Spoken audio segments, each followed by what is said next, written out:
بالاخره یه زن اجابه سال گرفتم. پاشو دیگه، هیئت دیر شد.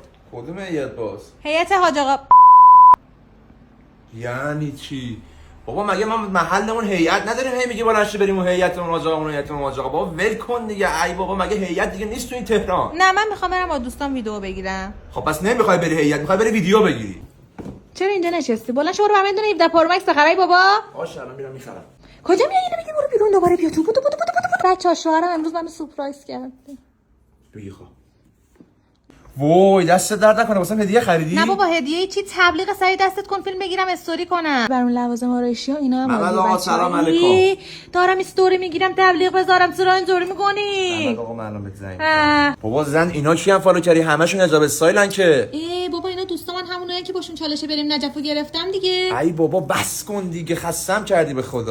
یه روز آیفون 17 پرو مکس میخوای، یه روز چادر 128 میلیونی میخوای، یه روز دستگل اندازه نیسان میخوای. ما قرار بود الگوی زندگیمون حضرت زهرا امیرالمومنین باشن، هر روز داریم بدتر میشیم.